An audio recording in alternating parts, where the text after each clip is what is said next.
അപ്പസ്തോല പ്രവർത്തനങ്ങൾ 8-ാം അധ്യായം 1 മുതൽ 8 വരെയുള്ള വാക്യങ്ങൾ. സാവുൽ വിവാദത്തെ അനുകൂലിച്ചു.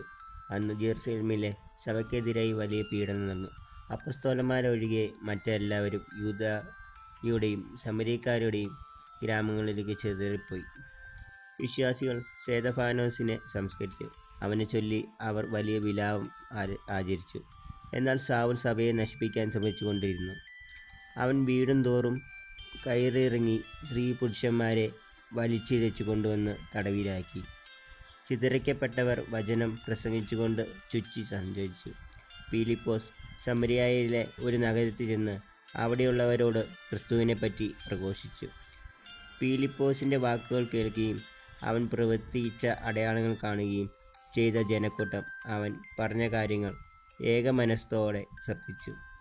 എന്നാൽ അശുദ്ധാത്മാക്കൾ തങ്ങൾ ആവേശിച്ചിരുന്നവരെ വിട്ട് ഉച്ചത്തിൽ നിലവിളിച്ചുകൊണ്ട് പുറത്തുപോയി.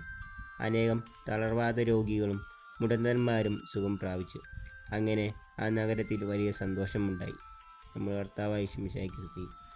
യോഹന്നാൻ അറിയിച്ച സുവിശേഷം 6-ാം അധ്യായം 35 മുതൽ 40 വരെയുള്ള വാക്യങ്ങൾ. യേശു അവരോട് പറഞ്ഞു, ഞാനാണ് ജീവൻ്റെ അപ്പം. എൻ്റെ അടുത്ത് വരുന്നവന് ഒരിക്കലും വിശക്കുകയില്ല, എന്നിൽ വിശ്വസിക്കുന്നവന് ദാഹിക്കുകയുമില്ല. എന്നാൽ നിങ്ങൾ എന്നെ കണ്ടിട്ടും വിശ്വസിക്കുന്നില്ല. ഞാൻ നിങ്ങളോട് പറഞ്ഞിട്ടുണ്ടല്ലോ, പിതാവ് എനിക്ക് നൽകുന്നവരെല്ലാം എൻ്റെ അടുത്ത് വരും. എൻ്റെ അടുക്കൽ വരുന്നവനെ ഞാൻ ഒരിക്കലും തള്ളിക്കളയുകയുമില്ല. ഞാൻ സ്വർഗ്ഗത്തിൽ നിന്ന് ഇറങ്ങി വന്നിരിക്കുന്നത് എൻ്റെ ഇഷ്ടം പ്രവർത്തിക്കാനല്ല, എന്നെ അയച്ചവൻ്റെ ഇഷ്ടം നിറവേറ്റാനാണ്. അവിടുന്ന് എനിക്ക് നൽകിയവരിൽ ഒരുവനെ പോലും ഞാൻ നഷ്ടപ്പെടുത്താതെ അന്ത്യദിനത്തിൽ ഉയിർപ്പിക്കണമെന്നതാണ് എന്നെ അയച്ചവൻ്റെ ഇഷ്ടം.